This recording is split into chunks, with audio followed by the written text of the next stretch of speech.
جی ناظرین السلام علیکم. کہا جاتا ہے کہ آج کل اسلام آباد میں جو چیز سب سے محفوظ ہے وہ عدالتوں کے فیصلے ہیں. اور آج بھی ہم نے دیکھا کہ ایک ہائپ کریٹ ہوئی. اور آپ کو پتہ ہی ہے اسلام آباد ہائی کورٹ میں توشہ خانہ کا کیس تھا. عمران خان کی سزا اور معطلی کے حوالے سے بات ہو رہی تھی، لیکن الٹیمیٹلی ساری ہائپ کے بعد، بریکنگ نیوز کے بعد، سیاسی مبصرین کے تجزیوں کے بعد ہوا کیا کہ وہ جو فیصلہ ہے وہ محفوظ ہو گیا. اب کیا اس سے یہ مطلب لینا چاہیے کہ اس فیصلے سے عمران خان کا مستقبل بھی محفوظ ہو گیا؟ تو اس کا جواب میرے پاس نہیں ہے. اس کا جواب جو میرے ساتھی ہیں اور کو ہوسٹ ہیں وسیم عباسی صاحب، بڑے لائق صحافی ہیں، ان سے پوچھتے ہیں کہ کیا کیا محفوظ ہوا جی آج. First of all thank you Ammar صاحب، بڑی کھری کھری باتیں کرتے ہیں کہ لائک ہوسٹ ہیں یہ وہ. میں اس چیز کی بڑی قدر کرتا ہوں آپ کی. اسے کہتے ہیں سلپ آف ٹنگ. نہیں آپ نے ایک سوچ سمجھ کے یہ بات کی ہے اور میں اس کی قدر کرتا ہوں. ہر انسان سے غلطی ہو جاتی ہے. تو فیصلہ محفوظ ہو گیا. صبح سے آج آپ کو پتہ ہے کہ پچھلی دفعہ الیکشن کمیشن کے جو وکیل تھے ان کی طبیعت خراب ہو گئی تھی، لطیف کھوسہ صاحب کی لفٹ خراب ہو گئی تھی اور وہ فیصلہ اس دن نہیں ہو سکا تھا. اور جج صاحب کی نیت بھی خراب ہو گئی تھی. لا حول ولا قوت. تو باقی جو ہے آج صبح آئے وکیل تو سب کی جان میں جان آئی اور پورا پاکستان دعا کر رہا تھا کہ وکیل صاحب کی طبیعت ٹھیک ہو جائے. تو آج ان کی طبیعت ٹھیک ہوئی، دلائل شروع کیے اور ایسے شروع کیے کہ ختم ہی نہیں کر رہے تھے. پھر ایک بیچ میں بریک ہوئی، دوائی کی بریک ہوئی تھی 15 منٹ کی. پھر اس کے بعد دوبارہ دلائل دی اور دلائل ان کا وہ بس نہیں چل رہا تھا کہ دلائل کل تک لے جائیں، لیکن جج صاحب نے کہا کہ نہیں، اب دلائل روک دیے اور انہوں نے کہا فیصلہ میں محفوظ کرتا ہوں. لیکن اتنا محفوظ کیا کہ وہ کل 11 بجے تک محفوظ ہی رہے گا. 11 بجے کل سنائیں گے. اس کا مطلب یہ ہے کہ عمران خان صاحب کی سزا کی معطلی، ممکنہ معطلی، جو کہ کافی لوگ سمجھ رہے ہیں کہ شاید یہ معطلی ہو جائے گی، معطلی منسوخ ہو گئی ہے، کل تک محفوظ ہو گئی ہے. تو خان صاحب محفوظ نہیں ہوئے بلکہ ان کی جیل کا رہنا محفوظ ہوا ہے اور وہ مزید جیل رہیں گے کم از کم کل تک. تو پکی بات ہے. اور اس کے بعد آپ کو پتہ ہے کہ اگر سزا معطل ہوتی ہے، ان کی رہائی کا آرڈر آتے ہیں اس کیس میں، تو دوسرے کیسز تیار ہیں. سائفر کا کیس ہے اور کیسز بھی ہیں جن میں پہلے ہی سے اریسٹ وارنٹس نکلے ہوئے ہیں، تو گرفتاری کی تیاریاں ہیں. تو میرے خیال میں پریکٹیکلی تو خان صاحب کی فوری رہائی کا کوئی امکان نہیں ہے. لیکن اچھی خبر یہ ہے کہ جیل میں ان کا اچھا خیال رکھا جاتا ہے. اچھا، وہ اچھے خیال سے پہلے مجھے یہ بتائیں نا کہ ابھی تو خان صاحب کی توقع ہے کہ سزا معطل ہونے کا امکان ہے. اس کا آپ نے بتا دیا اس کا فائدہ کوئی نہیں ہوگا کیونکہ کسی اور کیس میں خان صاحب دھر لیے جائیں گے. اس کا فائدہ کسی کو ہو سکتا ہے، مثلا جو سپریم کورٹ میں بیٹھے ہوئے ہیں کارکن تحریک انصاف کے، جج کا روپ دھارے ہوئے، کیا وہ سرخرو ہو سکتے ہیں؟ دیکھیں کسی حد تک تو یہ ہے. لیکن آپ کو یہ پتہ ہے ہمارے صاحب سپریم کورٹ کے جو چیف جسٹس ہیں سبکدوش ہونے والے اگلے مہینے، وہ اس پورے ہفتے کسی کیس کو نہیں سن رہے. روسٹر تبدیل کیا گیا تھا کل ہی اور جو ہے وہ کسی بینچ کا حصہ نہیں ہے. تو اگر آپ کا اشارہ ان کی طرف ہے تو ظاہر ہے انہوں نے بڑا سخت آرڈرز دیے تھے اور تقریباً ایک ہدایت جاری کی تھی اسلام آباد ہائی کورٹ کو سزا معطلی کی. اور فیصلے میں جو جج ہمایوں دلاور کا فیصلہ تھا اس میں فلاز کو پوائنٹ آؤٹ کیا تھا. تو ظاہر ہے یہ ان کے لیے تو ایک سرخروئی ہوگی کہ ان کی ڈائریکشنز پہ ایکسپیڈائٹ کیا ہے اسلام آباد ہائی کورٹ نے، جس حد تک کر سکتے تھے تھوڑا سا تیز کیا ہے پروسیس کو. تو یہ ہو سکتا ہے، لیکن یہ ان کی سرخروئی ہو سکتی ہے. لیکن پریکٹیکلی خان صاحب کے لیے یہ سزا معطلی اس حد تک تو ایک اخلاقی آپ کہہ سکتے ہیں ونڈیکیشن ہوگی، لیکن ٹیکنیکلی ان کو اس لیے بینیفٹ نہیں ہوگا کہ جیل جو ہے وہ تو ان کی رہے گی، وہ وہاں سے رہا ہونے کے کم امکانات ہیں کیونکہ گورنمنٹ نے تیاری کر لی ہے یا جو بھی ادارے ہیں متعلقہ. اور ساتھ ساتھ جو ان کی نااہلی ہے الیکشن لڑنے کے لیے وہ بھی برقرار رہنے کے امکانات ہیں کہ وہ کنوکشن باقی رہے گی، سزا معطل ہو جائے گی شاید، جو زیادہ امکان لائر ظاہر کر رہے ہیں. اچھا، ایک آپ کو یاد ہوگا ابھی یہ بہت ریسنٹ پاسٹ کا ذکر ہے، عمران خان اپنے سیاسی مخالفین کے بارے میں جس طرح کے جیل میں ہوتے تھے عزائم رکھتے تھے. امریکہ میں انہوں نے کہا نواز شریف کے کمرے کا اے سی اتروا لیا جائے گا. شاہد خاقان عباسی کے بارے میں کہا، یہ بڑا کہتے تھے کہ مجھے جیل میں ڈالیں، دیکھیں ہم نے ڈال دیا.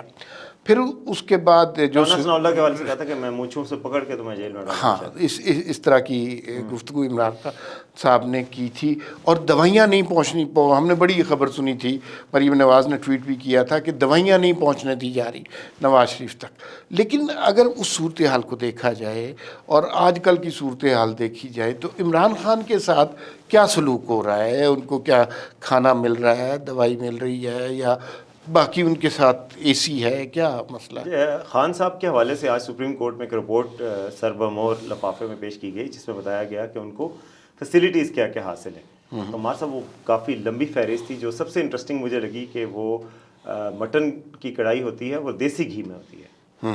تو وہ سن کے مجھے بہت وہ لگا. پھر دیسی گھی کے آپ کا دل چاہا کہ میں کیوں نہیں گرفتار ہو گیا نا. ہاں، حالانکہ میں سیاسی پرزنر ہونا تو پسند کر لوں، لیکن یہ ہے کہ کسی کرپشن کے کیس میں تو میں نہیں چاہتا نا کہ اندر ہوں. اور ایک کڑھائی کی خاطر آدمی جیل جاتا ہے. ہاں، کڑھائی تو آپ بھی کھلا دیتے ہیں کبھی کبھی، کیونکہ بہت کہنا پڑتا ہے. لیکن یہ ہے کہ کڑھائی ہی ہے اور دیسی گھی کے ان کو پراٹھے ملتے ہیں. دیسی گھی کے حوالے سے کافی چیزیں ہیں جو کیونکہ ان کو دیسی پسند ہے. اور اس کے علاوہ تولیہ، صابن، فیسیلیٹیز، جو کولر ہوتا ہے، روم کولر ہے، پنکھا ہے، مطلب میٹریس ہے، جائے نماز ہے، جو باقی سہولیات ہیں وہ اچھی خاصی سہولیات ہیں جو بتایا گیا. آج ایک فہرست مرتب کر کے سپریم کورٹ میں جمع کروائی گئی، جس میں کہ کھانے کے بہت اچھے مینیو کے علاوہ فروٹس بھی ہیں. تو کھانے کے بہت اچھے مینیو کے ساتھ ساتھ جو باقی فیسیلیٹیز بھی ہیں. اور یہ اطمینان کی بات ہے، فارمر پرائم منسٹر کے طور پہ چلیں، ان کو جیل میں کم از کم اس طرح کی شکایت نہیں ہے. قرآن مجید ترجمے کے ساتھ ان کو ملا ہوا ہے، بکس ہیں جو ان کو چاہیے. تو فیسیلیٹیز تو ان کی اچھی خاصی ہیں. حالانکہ خان صاحب ان فیسیلیٹیز کے حوالے سے بات کر کے حوالہ دے کے کہتے تھے کہ اتنی فیسیلیٹیز دیں تو ہر بندہ چاہے گا کہ وہ جیل جائے. تو ہم چاہتے ہیں کہ جیل ایک پنشمنٹ کی جگہ ہو. ہاں، ویسے یہ بات عمران خان صاحب کی اس بات سے اتفاق کیا جا سکتا ہے کہ جس حد تک سہولیات ان کو مل رہی ہیں اور جتنی اس ملک میں غربت اور بے روزگاری اور افلاس بڑھ رہا ہے، بہت سارے لوگوں کی خواہش ہوگی کہ جو زندگی کی بنیادی ضروریات پوری کرنے کے لیے جو شیلٹر ہے، فوڈ ہے، اس کے لیے جیل زیادہ بہتر ہے ان کی اپنی رہائش گاہ. لیکن ہمارے صاحب اپنے پیسوں سے کھاتے ہیں، یہ بات ہے. بتایا گیا کہ وہ اس کی پیمنٹ ہوتی ہے، مینیو ان کو بہت اچھا ملتا ہے، لیکن اس کی پیمنٹ خان صاحب ہی کرتے ہیں. اچھا، خان صاحب کے گھر کی پیمنٹ تو جہانگیر ترین کرتے تھے. وہ اب میں اچھا، لیکن اچھا ایک سیاسی بات، یہ تو قانونی نقطہ ہو گیا، سیاسی بات بہت امپورٹنٹ ہے. وہ یہ ہے کہ کے پی کے میں بلدیاتی انتخابات کا ایک مرحلہ ہوا. یہ پورے کے پی کے میں کوئی ایسے بلدیاتی انتخابات نہیں ہوئے. اس سے اس کے نتائج سے ایک انڈیکیشن نظر آئی ہے جو آج تک ہمیں گزشتہ 10-15 سال میں کے پی کے سے نظر نہیں آئی. اور وہ یہ ہوئی کہ اس کے اندر ایک بڑی تعداد میں آزاد امیدواروں نے کامیابی حاصل کی. جو پارٹی بیسس پر اگر دیکھا جائے تو 65 سیٹس تھیں شاید ولیج لیول پر. تو پارٹی بیسس پر اگر دیکھا جائے تو تحریک انصاف اب بھی سب سے بڑی پارٹی ہے. 65 میں سے 14 سیٹیں تحریک انصاف کی ہیں. لیکن 40 کی تعداد میں آزاد کا کامیاب ہو جانا تحریک انصاف کے لیے لمحہ فکریہ تو ہے. بالکل لمحہ فکریہ ہے. میں سمجھتا ہوں کہ جس طرح ہم ایکسپیکٹ کر رہے تھے کہ الیکشن میں کیا ہو سکتا ہے، تو یہ آنے والے الیکشن کے نتائج کا ایک جھلک بھی ہو سکتی ہے. کیونکہ ان الیکشنز میں بھی یہی ہو سکتا ہے کہ الیکٹیبلز اگر پارٹی چھوڑ دیں گے تو پارٹی کے بینر تلے کوئی نہیں کھڑا ہو سکے گا. آزاد امیدوار ہو سکتا ہے، ان کا فارمری تعلق پی ٹی آئی کے ساتھ ہی ہوا ہو صاحب کا تعلق، لیکن وہ آزاد امیدوار کے طور پہ لڑ رہے ہیں. پھر اس کے بعد باقی جے یو آئی نے بھی شاید 5 یا 6 سیٹس لی ہیں. باقی اپوزیشن کی جماعتوں کو لگایا جائے، نون لیگ کی کوئی سیٹ نہیں ہے خیر، لیکن پیپلز پارٹی، اے این پی، ان باقی سیٹوں کو کنسیڈر کیا جائے تو تقریباً اتنی سیٹیں بن جاتی ہیں. اور باقی آزاد جو ہے وہ بہت زیادہ ہیں.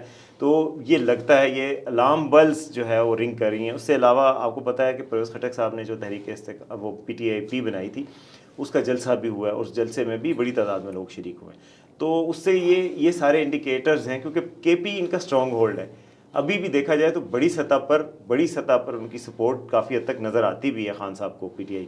لیکن یہ جو 2 انڈیکیٹرز ہیں یہ میرے خیال ہے پریشان کن ہوں گے جو پی ٹی آئی کے پالیسی میکرز کے لیے ہوں گے. اور یہ انڈیکیٹ کر رہے ہیں کہ اگر ابھی الیکشن میں یہ حالات ہوں گے تو اگر 6 ماہ بعد الیکشنز ہوتے ہیں اور خان صاحب کی کنوکشن بھی ہو جاتی ہے اور حالات اور بھی خراب ہو جاتے ہیں اور بھی پارٹی کے لوگ چھوڑتے ہیں تو مشکل ہو جائے گا ان کے لیے صوبہ ریٹین کرنا.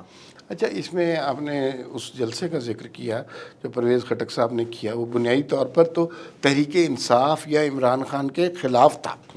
اور اس میں پرویز خٹک صاحب نے عمران خان کے خلاف بات کی. جو جلسے میں بہت سارے لوگ آئے تھے انہیں صورتحال پوری طرح سیاسی صورتحال کی سمجھ نہیں تھی. جو جاننے والے ہیں اور جو اس جلسے میں موجود ہیں تو کچھ اس طرح کی بات کی پرویز خٹک نے کہ عمران خان کے خلاف ہو جاؤ. اب چونکہ ذرا سا پاز آیا تو لوگ سمجھے کہ عمران خان کے حق میں بات کرنے لگے اور بڑی نعرہ بازی اور تالیاں شروع ہو گئی. تو اس کا مطلب یہ ہے کہ جو پبلک لیول پر ماس لیول پر عمران خان کا کلاؤڈ کم از کم KPK میں نظر آ رہا ہے. یہ جو نتائج ہمیں نظر آ رہے ہیں یہ اس سے بالکل مختلف جو ہے طرز عمل عوام کا ہمیں دکھا رہے ہیں. اور اس کی وجہ یہ ہے شاید اس کی توجہ یہ نکالی جا سکتی ہے کہ یہ جو لوگ ہیں نا یہ پہلے بھی آزاد تھے. یہ زور زبردستی سے، اور آپ جانتے ہیں کہ اس کے زور زبردستی سے دوبارہ یہ ڈالے گئے تھے تحریک انصاف میں. تو وہ اب موجودہ صورتحال میں وہ سارے الگ ہونا شروع ہو گئے ہیں. اور میرے خیال میں ہمیں یہ مستقبل کے الیکشن کا منظرنامہ ان بلدیاتی انتخابات سے کشید کرنا چاہیے.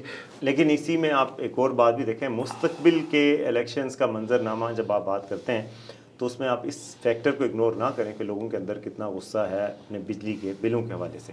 اور آپ کو پتہ ہے کہ لوگ جو بہت کم کماتے ہیں، جن کے 200-300 یونٹ خرچ ہوئے ہیں، وہ بھی کمپلین کر رہے ہیں کہ 18,000 20,000 بل آئے ہوئے ہیں. اور جن لوگوں کی ٹوٹل انکم 20,000 نہیں ہے ان کے بل 20,000 آئے ہوں. تو یہ بڑی تشویشناک بات ہے. پورے ملک میں مظاہرے بھی ہوئے ہیں، اس پر بات چیت بھی ہوئی ہے، اور ہیٹ اس کی پرائم منسٹر ہاؤس تک، پرائم منسٹر کے آفس تک پہنچی ہے. کابینہ کا خصوصی اجلاس کل ہوا ہے اور آج بھی ہوگا، اور امید ہے کہ اس حوالے سے کوئی میز بتائیں گے. سمجھ تو نہیں آ رہی کہ وہ کہاں سے کیا میز بتائیں گے، کیونکہ وہ کہتے ہیں IMF کے کہنے پہ ہم نے ٹیکسز لگائے ہیں، بجلی کی قیمت ہے، کیپیسٹی پیمنٹس کے ایشوز ہیں، اور ایندھن مہنگا ہو گیا، ڈالر کے ریٹ بڑھ چکا ہے، اس وجہ سے بجلی کا ریٹ بڑھتا ہی رہے گا. لیکن یہ ایک ایسا ٹپنگ پوائنٹ ہے کہ لوگوں کے لیے ناقابل برداشت ہو چکا ہے. آپ کے خیال میں یہ نہیں اثر ڈالے گا اگلے الیکشن پہ؟ بالکل اثر ڈالے گا. اور میں آپ کو یہ بتاؤں کہ یہ جو بجلی کے بلوں کی کیمپین ہے یہ بالکل آرگینک کیمپین ہے، اچانک شروع ہوئی ہے. اور اس کی بنیادی وجہ عوام کی مشکلات میں اتنا زیادہ اضافہ ہو جانا کہ عوام کی اب چیخیں نکلنا شروع ہو گئی ہیں.